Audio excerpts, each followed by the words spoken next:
نحمده ونصلي على رسوله الكريم اما بعد فقد قال الله تبارك وتعالى كما ورد في سورة المائدة اعوذ بالله من الشيطان الرجيم بسم الله الرحمن الرحيم وقالت اليهود والنصارى نحن ابناء الله واحباؤه قل فلم يعذبكم بذنوبكم بل انتم بشر ممن خلق يغفر لمن يشاء ويعذب من يشاء ولله الملك السماوات والارض وما بينهما واليه المصير صدق الله العظيم رب اشرح لي صدري ويسر لي امري واحلل عقدة من لساني يفقهوا قولي اللهم ربنا الہمنا رشدنا واعذنا من شرور انفسنا اللهم ارنا الحق حقا وارزقنا اتباعه وارنا الباطل باطلا وارزقنا اجتنابه اللهم ربنا نور قلوبنا بالایمان واشرح صدورنا بالاسلام ووفقنا لما تحب وترضى آمین یا رب العالمین۔ قرآن مجید کا ہر پڑھنے والا یہ نوٹ کرتا ہے کہ عذاب الہی کا تذکرہ بار بار آتا ہے۔ ایک عذاب تو ہے آخرت کا، جہنم کا، وہ تو یوں سمجھیے کہ قرآن مجید کے جو بنیادی عقائد ہیں، بنیادی ایمانیات ہیں، ان میں شامل ہے۔ اس کے بغیر، اس کو مانے بغیر تو کوئی شخص مسلمان ہو ہی نہیں سکتا۔ لیکن ایک دنیا میں عذاب قوموں پر آتے رہے، مختلف حالات میں آتے ہیں۔ ہمارے ہاں بھی کبھی ہوتا ہے کہ یہ زلزلہ آ گیا تو یہ اللہ کا عذاب ہے، اس پر پھر کنٹروورسی شروع ہو جاتی ہے کہ یہ تو جو بھی دنیا کے طبعی معاملات ہیں، یہ فزیکل لاز کے تحت ہوتا ہے، اس کو خامخواہ عذاب قرار دینا جو ہے۔ میں اس وقت صرف اشارہ کر رہا ہوں، میں اس معاملے میں کوئی اس وقت بحث نہیں کر رہا، لیکن آج میں یہ چاہتا ہوں کہ یہ جو عذاب اللہ تعالیٰ کی دنیا میں آتے رہے ہیں، یا جن کی کہ دھمکی دی جاتی رہی ہے، جن کی خبر دی جاتی رہی ہے، جن سے ڈرایا جاتا رہا ہے، اگرچہ مختلف النوع اور گوناگون قسم کے رہے، اور بظاہر ان میں کوئی خاص ربط اور کوئی منطقی تعلق نظر نہیں آتا، لیکن یہ سب اللہ تعالیٰ کے ایک قانون کے تحت ہے۔ قرآن مجید میں اللہ کے قانون کو سنت اللہ کہا گیا ہے۔ لن تجد لسنت اللہ تبدیلا ولن تجد لسنت اللہ تحویلا۔ اللہ کی سنت ایک ہے، وہ گویا کہ اللہ کا قانون ہے جس کے تحت کہ وہ اس کائنات کے معاملات کو چلا رہا ہے۔ یہ سنت اللہ کا لفظ جو ہے سورۃ الاحزاب میں بھی آیا ہے، سورۃ الفاطر میں بھی آیا ہے، سورۃ الفتح میں۔ تو آج میں آپ کے سامنے رکھنا چاہتا ہوں کہ وہ سنت اللہ کیا ہے، عذاب خداوندی کے بارے میں اللہ کا قانون کیا ہے۔ اب یہ قانون بھی قرآن مجید میں کہیں ایک جگہ بیان نہیں ہوا ہے، اس کی دفعات جیسے کہ ہماری قانون کی کتابوں میں ہوتی ہے، دفعہ اتنے دفعوار اس کی ترتیب ہو، یہ نہیں ہے۔ قرآن مجید کا انداز یہ ہے ہی نہیں۔ قرآن مجید میں آپ کو معلوم نماز کا حکم تو آیا بے شمار مرتبہ، وضو کا کہیں آ رہا ہے، تیمم کا کہیں آ رہا ہے، رکوع و سجود کا کہیں اور تذکرہ ہو رہا ہے، قیام پر کہیں اور زور دیا جا رہا ہے۔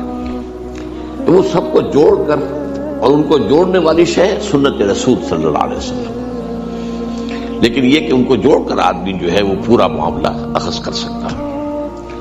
تو قرآن مجید میں جو یہ عذاب خداوندی کا ذکر ہے، اس کے اعتبار سے جو سنت اللہ ہے وہ جو آئی ہے، تو اس پر جو غور و فکر میں نے کیا، اور یہ آج سے یوں سمجھیے کہ 15-16 سال قبل کی بات ہے، تو میری جو کتاب ہے سابقہ اور موجودہ مسلمان امتوں کا ماضی حال اور مستقبل، اس کا دوسرا چیپٹر اسی موضوع پر ہے، میں آج اسی پر گفتگو کر رہا ہوں۔ یہ سنت اللہ کیا ہے؟ 5 باتیں اہم نوٹ کرنے کی ہیں۔ پہلا جو اصول ہے وہ یہ ہے کہ یہ دنیا دار الامتحان ہے، دار الجزا نہیں ہے۔ بیسیکلی یہ دار الامتحان ہے۔ خلق الموت والحیات لیبلوکم ایکم احسن عملا. سورہ ملک میں جو فرمایا، اس نے یہ موت اور حیات کا سلسلہ اس لیے بنایا ہے تاکہ تمہیں جانچے، پرکھے، آزمائے کہ کون ہے تم میں سے اچھے عمل کرنے والے. یہ ایک امتحانی وقفہ ہے. یہ بات ذہن میں رہے کہ قرآن مجید کی روح سے انسان کی زندگی جو ہے وہ بہت طویل عمل ہے، بہت طویل عمل ہے، بہت طویل عمل ہے.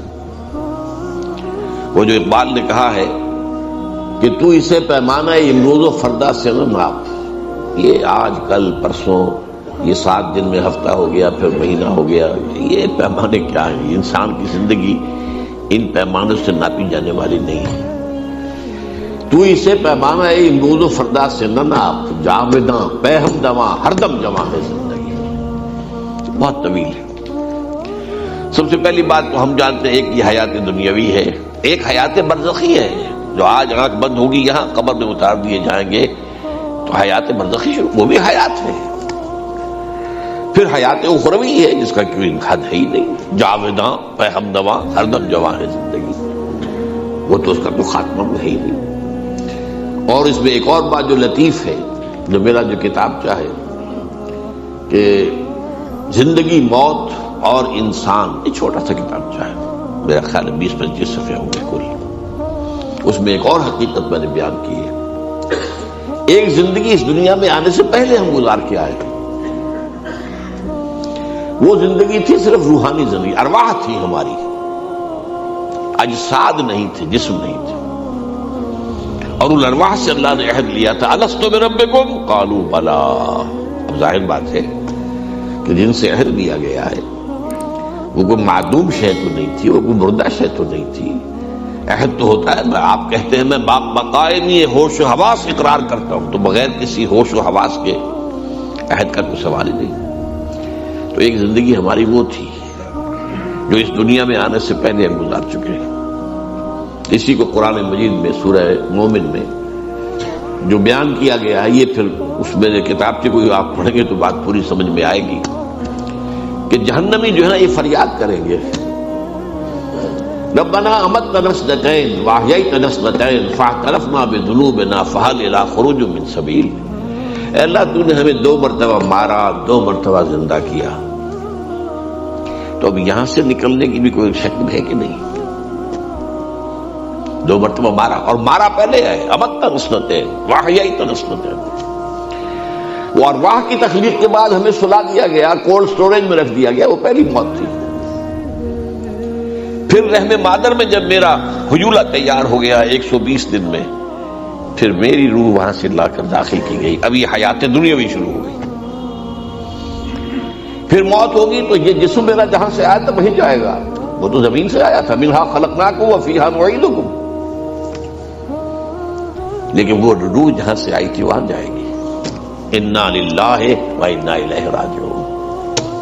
اور وہ حیات اخروی ہے جس کی کوئی انتہا نہیں. تو اسے پیمانہ امروز و فردا سے نہ ناپ، جاوداں پہم دواں ہر دم جواں ہے زندگی. اس میں سے یہ وقفہ تھوڑا سا کیا ہے، ایک موت پھر زندگی پھر موت. یہ کیوں؟ یہ چھوٹا سا وقفہ 40-50 سال 70 سال، بلکہ 70 سال بھی ہو جائے تو ان میں سے آپ نکال دیجئے، پہلے 15-20 سال تو ابھی شعور ہی نہیں ہوتا، اور بعد میں بھی جو ہے اگر کسی کو زیادہ عمر ملے تو پھر جو ہے انسان کے حواس اور اس کی قوا جو ہے ذہنی وہ کمزور پڑ جاتے ہیں. تو یہ تھوڑا سا وقفہ ہے، یہ گزرا حقیقت. یہ ہے ایک امتحانی وقفہ کہ ایک 3 گھنٹے کا امتحان ہوتا تھا جو ہم دیتے رہتے تھے بیٹھ کر. ایک 30 سال کا 30 برس کا امتحان ہے، اس میں امتحان ہونے کی حیثیت سے کوئی فرق نہیں. بہرحال اصل بات کیا تھی، یہ دنیا اصلاً دار الجزا نہیں ہے، یہ دار الامتحان ہے. البتہ محاسبہ اخروی کا جو پہلا مرحلہ ہے، جب بعد میں اصل جو آئے گا محاسبہ تو آخرت میں آئے گا، وہاں معاملہ یہ ہوگا کہ پہلا مرحلہ یہ ہے کہ تمام امتوں پر اس کے رسول جو بھیجے گئے تھے وہ کھڑے ہو کر ٹیسٹیفائی کریں گے کہ پروردگار تیرا جو دین، تیری ہدایت ہم تک آئی تھی ہم نے پہنچا دی تھی. فَكَيْفَ إِذَا جِئْنَا مِنْ كُلِّ أُمَّةٍ بِشَهِيدٍ وَجِئْنَا بِكَ عَلَىٰ هَٰؤُلَاءِ شَهِيدًا۔ اس کے بعد پھر انڈیویجول معاملہ ہوگا۔ اخروی حساب جو ہے اس کا پہلا مرحلہ اجتماعی ہو گیا، لیکن وہ صرف محاسبے کا نہیں، اتمام حجت کا ہے کہ دیکھو تمہارے پاس ہمارا دین پہنچ گیا تھا، ہمارا پیغام پہنچ گیا تھا، اب بتاؤ تم نے کیا کیا۔ لیکن اس کے بعد ایک ایک شخص کا حساب ہوگا، پھر اجتماعی نہیں ہوگا کہ فلاں پیر کے مرید چلے جائے راستہ کھلا ہوا ہے، اور فلاں جو ہے کوئی دینی قائد جو ہے اس کے ماننے والے چلے جائیں، ان کے لیے دروازہ کھل نہیں۔ انڈیویجول کلہم آتی ہے یوم القیامت فردا، جو بھی آئے گا قیامت کے دن اللہ کی عدالت میں کھڑا ہوگا انفرادی طور۔ تم بتاؤ تم نے کیا کیا،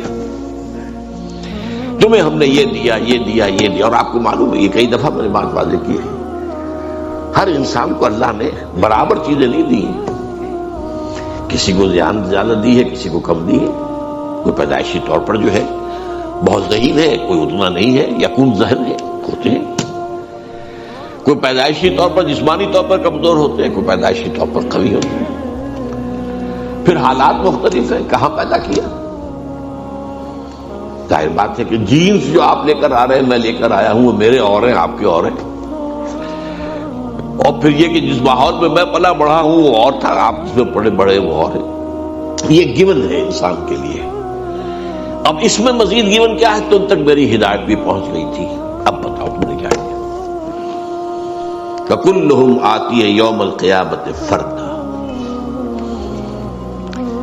یہ معاملہ ہے اخروی حساب کا، جبکہ انفرادی طور پر ہر شخص سے معاملہ ہوگا۔ البتہ قوموں اور امتوں کا معاملہ ذرا مختلف ہے۔ قوموں اور امتوں کا حساب اس دنیا میں ہوتا ہے، وہاں معاملہ قومی سطح پر نہیں ہوگا، انفرادی سطح پر۔ ہو سکتا ہے کہ کوئی شخص محمد کا امتی اس کے ساتھ ہو اور وہاں اسے جہنم میں ڈال دیا جائے۔ کیوں؟ تمہارے دل میں ریاکاری تھی، بات ختم۔ بڑی سے بڑی فگر زیرو سے ضرب کھا کر زیرو ہو جاتی ہے۔ تم بہت بڑے عالم تھے، ٹھیک ہے، اے اللہ میں نے یہ کیا، تیرا دین کا علم پھیلایا، کیا تم نے، لیکن تم نے اس لیے کیا تھا کہ کہا جائے کہ فلاں شخص بڑا عالم ہے۔ وہ کہہ دیا گیا، دنیا میں ڈنکا بج گیا، تعریفیں ہو گئی، تہنیت ہو گئی، تمہاری عقیدت مند پیدا ہو گئے، بس ختم، تمہارا مطلوب اصول حاصل ہو چکا، یہاں کچھ نہیں ہے تمہارے لیے۔ اے اللہ میں نے تیری راہ میں جنگ کی، ہم نے جان دے دی، ٹھیک دی، لیکن تم نے جنگ کی تھی اس لیے یقال جریم، کہا جائے بڑا جرأت مند آدمی ہے، صاحب کیا کہہ دیں اس کی، نیت یہ تھی تمہاری، فقط قیلا، وہ کہا جا چکا دنیا میں، تمہارا مقصود حاصل ہو چکا، you have already had your reward، اب یہاں کچھ نہیں ہے۔ بڑی کبھی تاریخ کرنے والی حدیث ہے یہ دولت مند کا معاملہ ہو، اللہ میں نے تیری راہ میں بڑی دولت خرچ کی تھی، تم نے اس لیے کی تھی، کہا جائے سخیون، بڑا سخی آدمی ہے، کیا کہنے اس کی، نیت یہ تھی۔ اگر یہ نیت نہیں ہے کہا جائے کوئی پرواہ نہیں، نیت یہ نہیں ہے کہا جائے بھائی بڑی بہادری سے لڑا فرانس، کوئی حل نہیں۔ اور نیت ہے اگر تمہاری، اللہ نیت کو جانتا، ہم کسی کی نیت کا فیصلہ نہیں کر سکتے۔ تو معلوم ہوا کہ وہاں تو معاملہ جو ہے ہر ایک کا ایبسولیوٹلی انڈیویجول ہے، قومی نہیں ہے، جماعت کی نہیں، فلاں جماعت کے ارکان چلے جائیں بھائی دروازہ کھل گیا جنت کا، نہیں بھائی، اس جماعت کے ارکان میں سے ہر ایک کا معاملہ علیحدہ اسس ہوگا، یہ پرسنل اسسمنٹ ہے۔ لیکن قوموں کا معاملہ اور امتوں کا معاملہ جو ہے وہ اس دنیا میں ہوگا۔ بڑا پیارا شعر اقبال کا، فطرت افراد سے اغماس بھی کر لیتی ہے، نہیں کرتی کبھی امت کے گناہوں کو معاف۔ انڈیویجول کو دنیا میں نظر انداز کر دے گا، اس کو تو ٹھیک ہے، اس کو ہم نے جو بھی سزا دینی ہے آخرت میں دینی ہے، لیکن قوم بحثیت قوم آخرت میں پیش نہیں ہوگی، لہذا قوم کا حساب کتاب فطرت افراد سے اغماض بھی کر دیتی ہے، نہیں کرتی کبھی ملت کے گناہوں کو معاف۔ یہ جو قومی معاملات ہوتے ہیں اس میں البتہ ایک استثناء ہے، اور اس میں اول تو یہ بات نوٹ کر لیجئے کہ جب کسی قوم پر دنیا میں عذاب آتا ہے تو اس میں گیہوں کے ساتھ گھن بھی پس جاتا ہے۔ یہ بہت رہا ہے نا، گیہوں کے ساتھ گھن بھی پس گیا۔ بہت سے وہ لوگ کہ جو بالفعل جو ہیں برے کام نہیں کر رہے تھے وہ بھی پکڑے جاتے ہیں۔ بس ایک امید کی کرن دکھائی گئی ہے کہ اس سے بچ سکیں گے وہ لوگ کہ جو برائی سے روکتے رہے، خود بھی بچے رہے اور روکتے بھی رہے، وہ بن جائے۔ انجینا الذین ینہون عن السوء، ہم نے بچا لیا ان لوگوں کو جو برائی سے روکتے رہے تھے۔ یہ واقعہ سورہ اعراف میں تفصیل سے آیا ہے۔ اصحاب السبت یہودیوں کا ایک قبیلہ تھا جو ایک ساحل پر آباد تھا، غالباً ایلات کی جو بندرگاہ کہلاتی ہے۔ اب ظاہر بات ہے کہ وہاں کیا روزی کیا تھی، مچھلیوں کا پکڑنا۔ اب ان کے ہاں ہفتے کے روز کوئی کام دنیا کا کرنا حرام تھا۔ حیوانات کو بھی اللہ نے شعور تو دے رکھا ہے، مچھلیوں کو احساس ہو گیا کہ ایک دن ہفتے کا ایسا ہے جبکہ ہمیں کوئی کچھ نہیں کہتا، باقی 6 دن ہماری شامت ہوتی ہے۔ وہ 6 دن جاتی تھی ڈیپ سی کے اندر، وہاں کون پکڑے؟ یہ آج کل کی طرح کی تو نہیں، ٹرالے بڑے سینکڑوں ٹن کا ٹرالا پھر رہا ہے اور ڈیپ سی میں سے جا کر مچھلیوں کو پکڑ رہا ہے، وہ تو نہیں تھا معاملہ۔ تو ساحل کے قریب سے ہی وہ اپنے مچھرے جو بھی تھوڑا بہت ان کے پاس جال تھا اس سے پکڑتے تھے۔ تو وہ 6 دن جو ہے وہ ڈیپ سی میں چلے گئے، اور 7ویں دن جو ہے ہفتے کے روز آ کر اٹکیلیاں کر رہی ہیں، مچھلیاں اچھل رہی ہیں، کود رہی ہیں، یہ بیٹھے دیکھ رہے ہیں۔ اس میں امتحان ہو گیا۔ کچھ لوگوں نے ہیلا تراشا ایک، اچھا ایسا کرتے ہیں کہ ہفتے کے روز جا کر گڑھے کھود لیتے ہیں سمندر کے کنارے کے ساتھ ساتھ، اور نالی بنا دیتے ہیں کہ سمندر کا پانی ان میں آ جائے، مچھلیاں بھی آ جائیں گی، پھر ہم وہ بند کر دیں گے ہفتے کی شام کو، اتوار کو جا کے پکڑ لیں گے۔ تو اتوار کو پکڑانا ہم نے، ہفتے کو تو کچھ نہیں کیا۔ یہ ہے وہ ہیلا جو مذہبی ہیلا کرتا ہے نا آدمی، کہ ایک حکم کی اصل حکمت ختم، اس کا ڈھانچہ باقی رہ جائے۔ اس پر آیا قوم 3 حصوں میں تقسیم ہو گئی، ایک وہ جو بالفعل یہ کام کر رہے تھے، ایک وہ جو یہ کام نہیں کرتے تھے لیکن روکتے بھی نہیں تھے، ایک وہ جو رکے ہوئے بھی تھے اور روکتے بھی تھے۔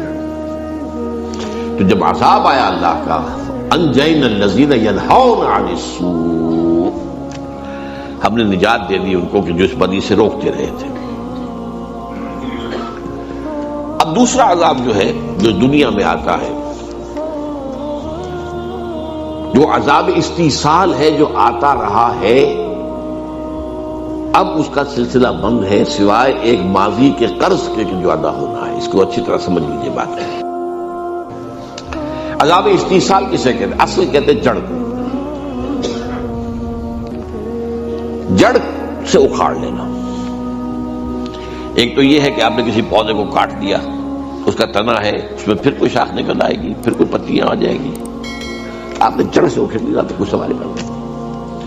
تو عذاب استیصال وہ ہے جو قوموں پر آیا اس انداز میں کہ ان کی جڑ کاٹ دی گئی۔ اس کے لیے قرآن مجید جو الفاظ استعمال کرتا ہے وہ کیا ہے؟ کَأَن لَّمْ يَغْنَوْا فِيهَا، ایسے ہو گئے جیسے تھے ہی نہیں، جس کو ہم کہتے ہیں نسیم منسیہ ہو گئے۔ کہیں فرمایا لا یرا الا مساکنہم، اب ان کے مسکن تو نظر آ رہے ہیں، محل تو نظر آ رہے ہیں، وہ رہنے والے نظر نہیں آ رہے، ان مکانوں کے مکین نہیں نظر آ رہے۔ سمود کے محل پہاڑوں کے اندر کھود کھود کر جو بنائے آج بھی نظر آتا، آج جا کے دیکھ لیجیے، 7000 سال پرانی شہر وہ آج کی نہیں ہے، یو کین گو اینڈ سی دم۔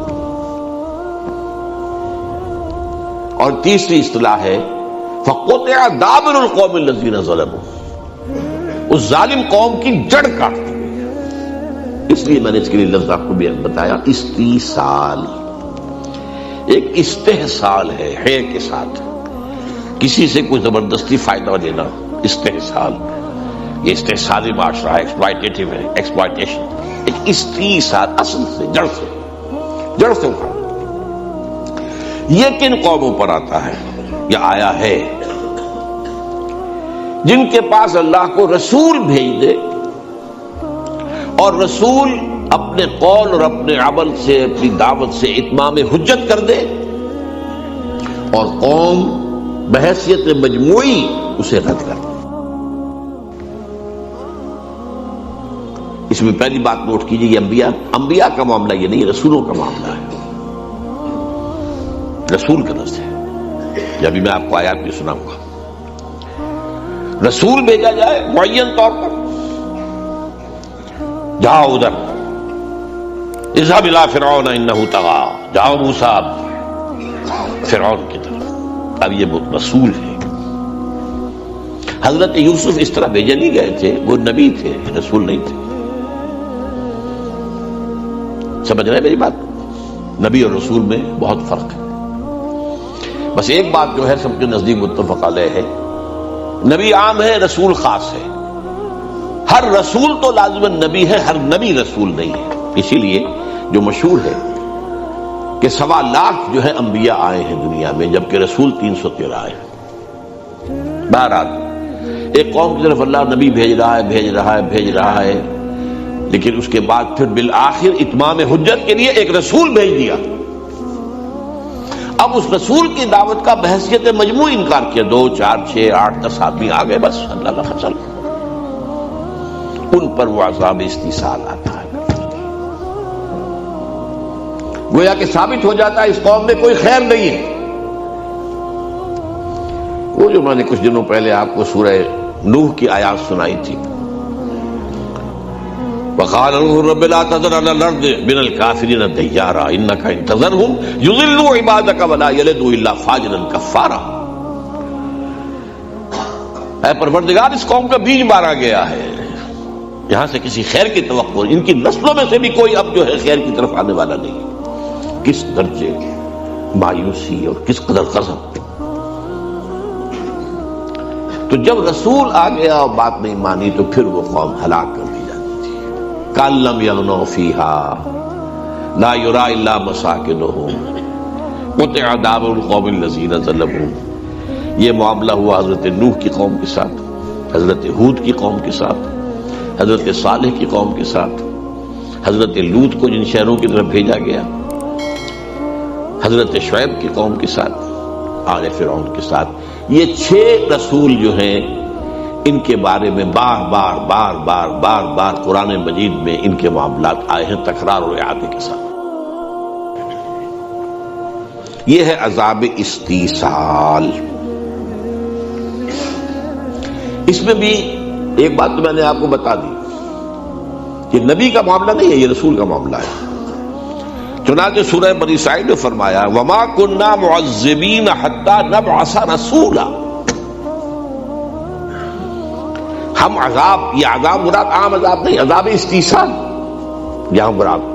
اب یہ وہ چیزیں ہوتی ہیں جو قرآن کے مطالعے کو آپ کرتے ہیں کہ یہاں پر اس سے مراد کیا، یہ عذاب عام نہیں، یہاں پر عذاب کی قسمیں تو بہت سی ہیں، میں گنا رہا ہوں اب۔ یہ عذاب استحصال جو ہے کسی قوم کو نیست و نابود کر دینا، نسیم منسیہ کر دینا، جڑ کاٹ دینا، یہ عذاب جو ہے وما كنا معذبین حتی نبعث رسولا۔ ہم کسی پر یہ عذاب نہیں بھیجتے رہے جب تک کہ رسول کو مبعوث نہ کرتے۔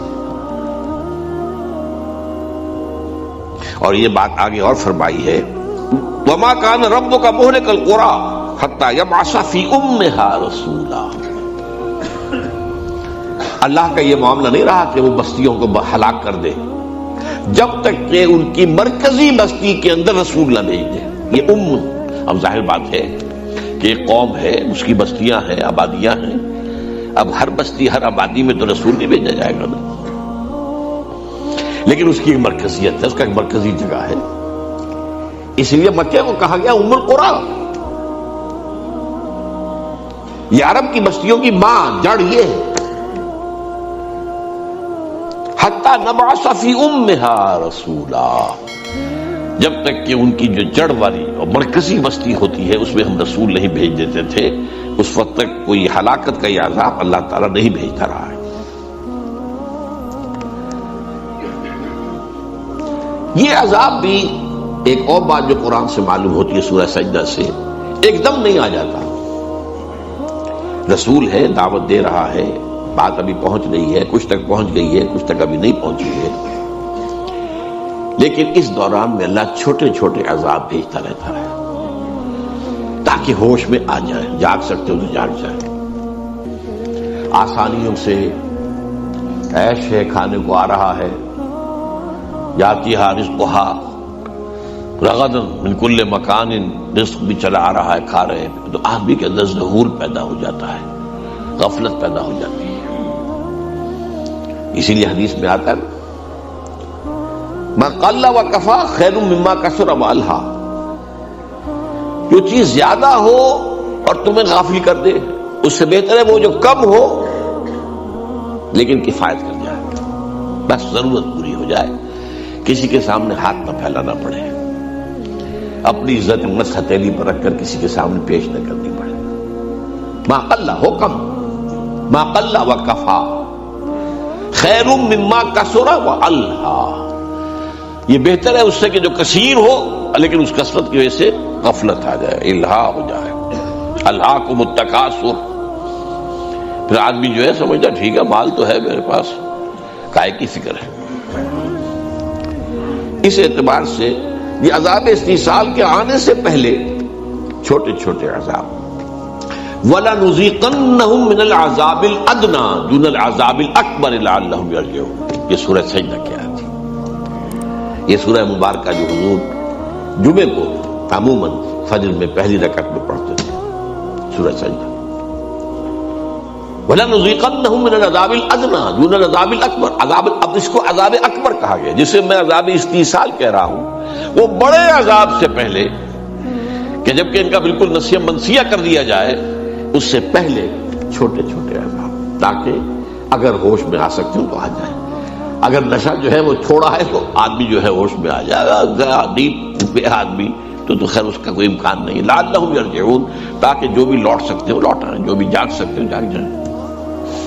اب اس کے بارے میں آپ سے کہہ رہا تھا کہ یہ عذاب اب کسی قوم پر نہیں آئے گا۔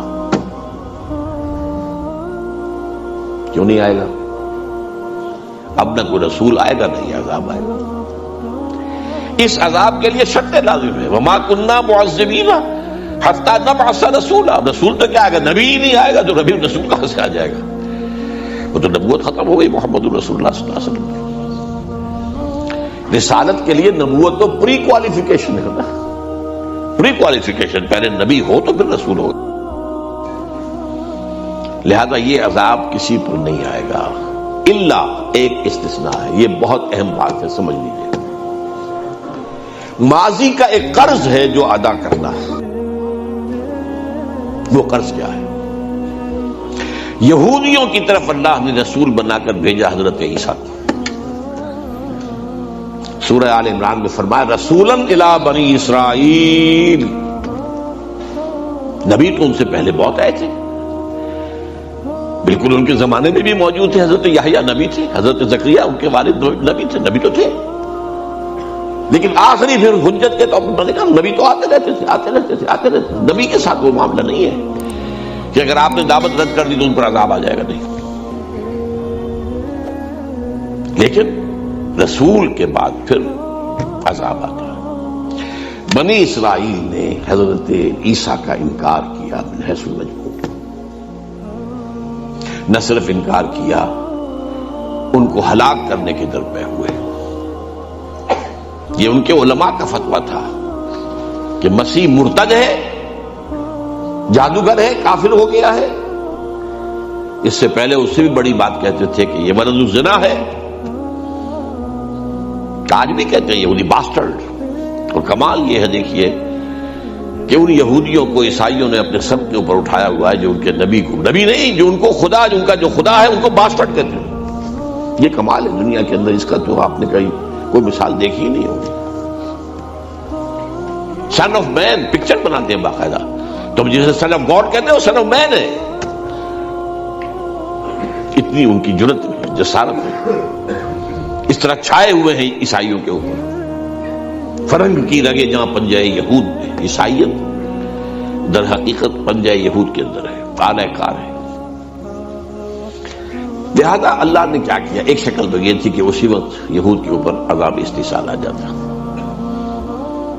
اللہ نے جیسے کہتے ہیں کہ ذرا اس مقدمے کو ابھی فریز کر دیجئے، عیسیٰ کو اٹھا لیا زندہ اور ان پر سے عذاب ڈال دیا، انہیں ایک اور موقع دیا گیا۔ محمد صلی اللہ علیہ وسلم کی آمد پر اب بھی تمہارے لیے موقع ہے، اگر ایمان لے آؤ محمد پر صلی اللہ علیہ وسلم، تمہاری نجات ہو جائے گی۔ انہوں نے حضور کو نہ صرف رد کیا بلکہ بدترین دشمن جو ہے حضور کے زمانے سے لے کر اس زمانے تک، بدترین دشمن یہودی ہے۔ ہندو تو ایک لوکل سا معاملہ ہے، ہندو ہندوستان کی سرحدوں سے باہر کبھی نکلا ہی نہیں، وہ تو ایک بہت ہی ایک اپنے ہی جو بھی کہیے گولیا کے اندر گڑ پھوڑنا ہے، ان کے اندر بھی دشمنی بہت ہے، لیکن آپ مقابلہ نہیں کہ جو یہود کے اندر دشمنی ہے حضور کے خلاف۔ تو یہ جو یہود کا معاملہ تھا، یہ قرض ہے ابھی جو ادا ہونا ہے، اور اسی لیے آپ کے علم میں ہونا چاہیے، احادیث صحیحہ سے ثابت ہے حضرت مسیح ہی دوبارہ آئیں گے، نزول مسیح، اور انہی کے ہاتھوں عذاب آئے گا۔ یہ قرض ہے پچھلا جو ادا ہوگا۔ تو یہ سمجھ لیجئے کہ اس میں ایک صرف استثناء ہے اور وہ یہود کا ہے، اور یہ تو معلوم ہوتا ہے کہ جو ان کے پیش نظر ہے گریٹر اسرائیل قائم کرنا، وہ ایک دفعہ تو ہو جائے گا۔ روکنے والا ہے کون کا؟ آپ کو معلوم ہے پیا بنے کوتوال ڈر کا ہے کا، دنیا کا کوتوال امریکہ کا ہے، امریکہ میرے پنجے میں ہے، ختم بات۔ ابھی جو انتخاب وہاں ہوا ہے کھل کر کہہ دیا تھا یہ ہمارا ہی ساتھی ہے، ہمارا یہ تو خاص طور پر ہمارا ساتھی ہے۔ اس نے تو اوباما نے تو اپنا وائٹ ہاؤس کا جو چیف آف سٹاف بنوایا وہ یہودی، کٹر یہودی، کٹر یہودی، لیکوڈ پارٹی سے تعلق رکھنے والا، ایکسٹریم رائٹسٹ، زائنسٹ۔ ابھی جو کچھ ہوا ہے خاموش رہا ہے اوباما، ایک حرف نہیں کہا اس نے، جو کچھ بھی فلسطینیوں کے اوپر اور غزہ میں جو بھی قیامت ڈھائی گئی ہے، ایک حرف نہیں کہا۔ دو باتوں کے بارے میں وہ پازیٹو رہا ہے، اسرائیل کا ساتھ اور افغانستان میں رہنا ہے، اور پاکستان کا بھی بھرکس نکال دینا ہے اگر باز نہیں آتا۔ He is consistent on that۔ اور یہ بات اب کہی جا رہی ہے کہ بش کے مقابلے میں کہیں زیادہ سخت رویہ ہوگا اوباما کا، اس لیے کہ امریکن ایڈمنسٹریشن کا یہ خیال تھا کہ جتنے پیسے ہم سے لے رہا ہے تو اتنا کام اصل میں کر نہیں رہا، بلکہ پاکستانی فوج کا ایک عنصر ہے کہ جو طالبان کو سنبھال کے رکھنا چاہتا ہے مستقبل کے لیے، کہ آئندہ یہ ہمارے ساتھی بن سکیں گے اور ہمارے مددگار بن سکیں گے۔ بہرحال یہ ایک میرے آج کے موضوع سے علیحدہ بات ہو گئی، میں صرف آپ کو یہ بتا رہا تھا کہ یہ استثناء ہے کہ وہ عذاب استحصال اب کسی اور قوم پر نہیں آ سکتا، اس لیے کہ نہ نبی آئے گا، نہ رسول آئے گا، نہ عذاب استحصال آئے گا۔ وما كنا معذبین حتی نبعث رسولا، اور وہ جو میں نے آپ کو آیت سنائی دوسری، وما كان ربك مهلك القرى حتى يبعث في امها رسولا، سوائے اس کے کہ یہودیوں کا گریٹر اسرائیل بنے گا، لیکن یہی greater graveyard of the Jews بنے گا۔ احادیث میں کھلی خبریں موجود ہیں، واضح خبریں موجود ہیں، وہ آخری عذاب استحصال ان پر آنا ہے، یہ لیکن ماضی کا ایک قرض ہے جو ادا ہوگا۔ اب آئیے اگلے جو آئٹم ہے، رسولوں کی امتوں پر عذاب۔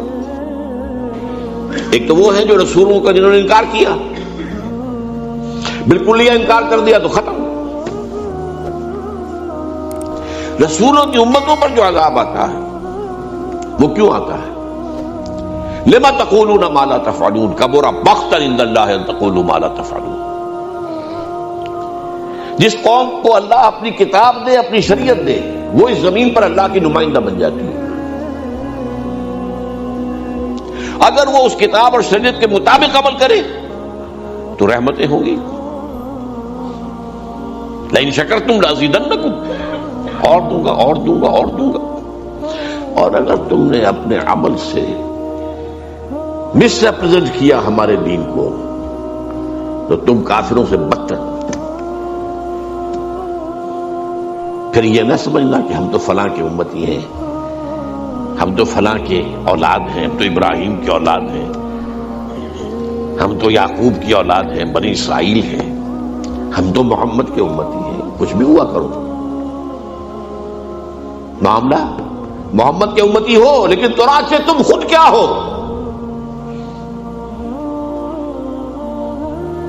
یہ عذاب جو ہے، اس کو اچھی طرح ہمیں جو سمجھنا ہے وہ یہ عذاب ہے. اس عذاب کے بارے میں جان لیجئے کہ اس میں دو اس کی شقیں ہیں. ایک عمومی جو پوری امت کے اوپر آ جاتا ہے، وہ کیا ہے؟ ذلت اور مسکنت، کمزوری اور کم ہمتی. یہ معنوی شے ہے، یہ مادی شے نہیں، معنوی شے ہے. کمزوری اور کم ہمتی. اور دوسرا عذاب ہوتا ہے قتل و غارت، دشمنوں کے ہاتھوں شکست، قتل غارت. یہ عذاب جو ہے وقتاً فوقتاً وقتاً فوقتاً وقتاً فوقتاً یہ بھی ہوتا ہے. اب آپ اس کی جو کلاسیکل ایگزامپل ہے، اپنی بات میں براہ راست کر دوں گا تو آپ کے جذبات کو ٹھیس لگے گی، شاید آپ مجھ سے ناراض بھی ہو جائیں. امت محمد کے بارے میں یہ باتیں کرتا ہے صلی اللہ علیہ وسلم. اسی لیے ایک شعر بھی میں نے کوٹ کیا ہے اس میں، خوش طرح باشد کے چھرے دل براں، گفتہ آیت در حدیث دیگراں. کسی اور کی بات میں وہ بات کہہ دی جائے تو پھر آدمی کے لیے اپنے لیے بھی اس کو قبول کرنا آسان ہو جاتا ہے. ہم سے پہلی امت تھی امت بنی اسرائیل، امت موسیٰ. موسیٰ صاحب کتاب تھے اور صاحب شریعت تھے. عیسیٰ صاحب شریعت نہیں تھے، صاحب کتاب تھے. عیسیٰ اصل میں وہی بنی اسرائیل کے سلسلے کی کڑی ہے، کوئی علیحدہ امت نہیں ہے. امت تو دو ہی ہے، امت موسیٰ، امت محمد صلی اللہ علیہ وسلم. اب آپ نوٹ کیجئے امت موسیٰ کے بارے میں قرآن 4 دفعہ کیا بات کہہ رہا ہے. سورہ بقرہ میں 2 دفعہ، یا بنی اسرائیل اذکروا نعمتی التی انعمت علیکم وانی فضلتکم علی العالمین. یہ تو اتنی تمہیں یاد ہوں گی آیتیں. 6 رکوع کی پہلی آیت میں یہی ہے، 15 رکوع کی پہلی آیت پھر یہی، ایگزیکٹلی دی سیم ورڈز. اے بنی اسرائیل یاد کرو میرے اس احسان کو جو تم پر ہوا، اور میں نے تمہیں تمام جہان والوں پر فضیلت دی تھی. یہ الفاظ یہ کسی یہودی کے نہیں ہیں، یہ اللہ کے کلام ہے. یہ کوئی تورات کے نہیں ہے کہ کسی نے لکھ دیا ہوا یہودی نے شامل کر دیے ہوگے الفاظ. اس سے آگے بڑھیے، سورہ جاسیہ میں فرمایا وَفَضَّلْنَاهُمْ عَلَى الْعَالَمِينَ. 3 دفعہ ہو گیا.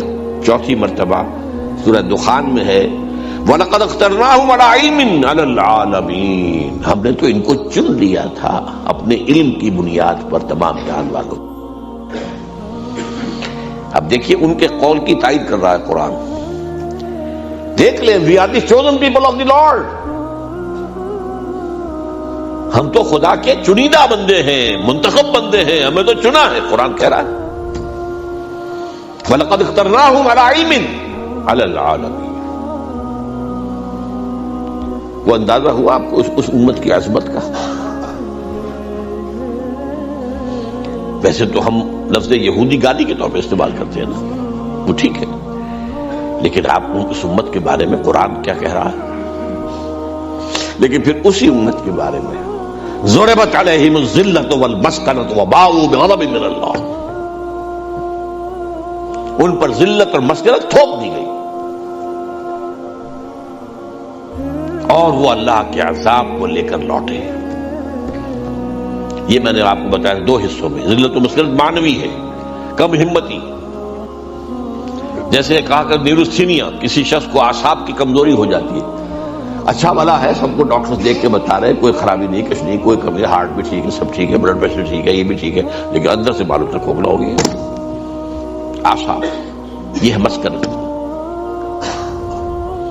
ضرب علی، کسی پر تھوپ دینا، دے مارنا، جیسے کہ آپ دیہاتی کے اندر دیکھتے ہوں گے عورتیں جو ہے تھوپ، وہ جو ہوتا ہے ٹپلا، اسے کیوں دے کر مارتی ہیں دیوار پر تاکہ وہ چپک جائے۔ ضربت علیہم الذلۃ والمسکنۃ وباؤوا بغضب من اللہ، اور یہ ایک دفعہ نہیں، دوسری مرتبہ پھر آیا سورہ آل عمران میں، ضربت علیہم الذلۃ اینما ثقفوا الا بحبل من اللہ وحبل من الناس، ان پر مسکنت، ان کے اوپر ذلت تھوپ دی گئی ہے جہاں کہیں بھی پائے جائیں گے، سوائے یہ کہ اللہ کی طرف سے ہی کوئی مہلت مل جائے یا کوئی لوگوں کا سہارا ہو جائے۔ آج لوگوں کے سہارے، عیسائیوں کے سہارے کھڑا ہوا ہے یہودی، اپنے بل پر نہیں ہے۔ لیکن یہ نہیں ہے، یہودیوں نے ان کو قبضے میں لیا، پوزیس کیا ہوا ہے، لیکن ہے بارہ ان کی ساری قوت کا دار و مدار امریکہ پر ہے۔ 41 ویٹوز آن یوکرین آف امریکہ، کہ آپ یونائٹڈ نیشن کی جنرل اسمبلی ایک قرارداد پاس کر رہی ہے اور امریکہ ویٹو کر رہا ہے، ویٹو کر رہا ہے، ویٹو کر رہا ہے، ویٹو کر رہا ہے، اور اس کے اوپر جو ہے بارش کی ہوئی ہے۔ تو یہ ہے کہ انسانوں کا کوئی سہارا، اور کیوں مل رہا ہے سہارا، یہ پھر میں اگلی مرتبہ عرض کروں گا۔ یہ امت مسلمہ پر جو آنے والا عذاب ہے، یہ وہ تلخ باب ہے جو میں اس کی تلخی کو کم کرنے کے لیے آج یہ آپ کو پہلے یہ نہ سمجھو کہ آپ ہی ہیں ریختہ کے تم ہی استاد نہیں ہو غالب، کہتے ہیں اگلے زمانے میں کوئی میر بھی تھا، تم ہی نہیں ہو امت مسلمہ، پہلے بھی ایک اور امت تھی جس کے سند میں آپ کو دے چکا، انی فضلتکم علی العالمین، فضلناہم علی العالمین، اخترناہم علی علم علی العالمین۔ ضربت علیہم الذلۃ والمسکنۃ وباؤوا بغضب من اللہ۔ غضب کیا ہوا؟ نمبر 1، اشوریوں کے ہاتھوں بربادی ہوئی 700 قبل مسیح میں، کلدانیوں کے ہاتھوں، نیبوکڈنیزر کے ہاتھوں بربادی ہوئی، قتل عام ہوا، میسیکر ہوا، ہیکل سلیمانی گرایا گیا 587 قبل مسیح۔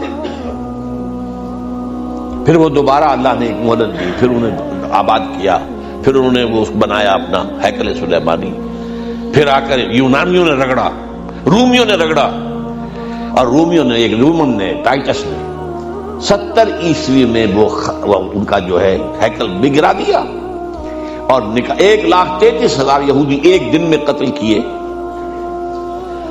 یروشلم میں، اور نکل جاؤ فلسطین سے، کوئی نہیں اعتبار نہیں ہے رہنے کی جگہ۔ کئی سو برس تک یہ یروشلم کی بستی اجڑی رہی ہے۔ تو ہیڈریان بعد میں جو ایمپرر بنا روم کا، اس نے پھر سے دوبارہ آباد کیا اور نام بھی بدل دیا، یروشلم نہیں، ایلیا، حضور کے زمانے میں ایلیا اس کا نام تھا۔ اور یہ تو قرآن مجید کے نزول سے پہلے کی باتیں ہوئی، اشیریوں کے ہاتھوں تباہی، کلدانیوں کے ہاتھوں تباہی، یونانیوں کے ہاتھوں تباہی، رومیوں کے ہاتھوں تباہی، اور حضور کے بعد جرمنوں کے ہاتھوں تباہی جو پچھلی صدی۔ اب طرفہ تماشا نوٹ کر لیجئے، یہ سب کچھ ہے، لیکن وہ کہتے یہی رہیں گے، نحن ابناء اللہ واحباؤہ، ہم تو اللہ کے بیٹے ہیں، چہیتے ہیں۔ ٹھیک ہے، تم چہیتے تھے، ٹھیک ہے، اللہ نے تمہیں چنا تھا، ٹھیک ہے، اخترناہم علی العالمین، اللہ نے فرمایا ہے، لیکن اس کے بعد تمہارے اعمال، تمہارے کرتوت، اللہ تعالیٰ کا قاعدہ اور قانون وہ عمل کے ساتھ ہے۔ پیش کر غافل عمل کوئی اگر دفتر میں ہے، یہی وجہ میں نے آیت جو پڑھا سنائی تھی آپ کو، شروع میں کیا تھی وہ، وقالت اليہود والنصارى نحن ابناء اللہ واحباؤہ قل فلم يعذبكم بذنوبكم، ایسے ہی تم چہیتے اور لاڈلے ہو تو اللہ تمہیں کیوں عذاب دیتا رہا؟ تمہاری ایسی ایسی پٹائی، ایسی ایسی پٹائی، اشریوں کے ہاتھوں تباہی، کلدانیوں کے ہاتھوں بربادی، 2 مرتبہ تمہارا خانہ کعبہ 2 مرتبہ گرا پڑا ہوا، سن 70 عیسوی سے لے کر آج تک 2009 تک گرا ہوا ہے۔ اب انہوں نے بنانا ہے، اب ان کے ایجنڈا میں شامل ہے، بنانا ہے۔ لیکن اس کے باوجود زوم یہ ہے کہ ہم اللہ کے چہیتے، we are the chosen people of the lord, اور زوم یہ ہے کہ لن تمسنا النار الا ایاما معدودات، ہمیں تو آگ چھو ہی نہیں سکتی، ہم یعقوب کی اولاد ہیں، بخشے بخشائے ہیں، یہ تو اللہ دوسروں کی آنکھوں میں دھول جھونکنے کے لیے ہمیں چند دن کے لیے شاید جہنم میں ڈال دے، ورنہ ہمیں نکال دے گا فوراً۔ یہ ہوتے ہیں وہ پھر عقیدے جو بن جاتے ہیں، جو راسخ ہو جاتے ہیں۔ حالات کچھ اور کہہ رہے ہیں اور ہم کچھ اور کہہ رہے ہیں، منچوی گوئے بتبور منچوی نصرائت۔ بہرحال یہ میں نے آج آپ کے سامنے قرآن کا قانون عذاب یہ آپ کے سامنے بیان کیا ہے۔ اقول قولی ھذا واستغفر اللہ لی ولکم ولسائر المسلمین والمسلمات۔ اگر آپ کو ہماری ویڈیو اچھی لگی ہو تو ہمارے چینل کو سبسکرائب ضرور کریں۔ ڈاکٹر اسرار احمد رحمۃ اللہ علیہ کی وفات کے لیے سورہ فاتحہ پڑھ کر کامنٹ میں آمین لکھیں۔ شکریہ۔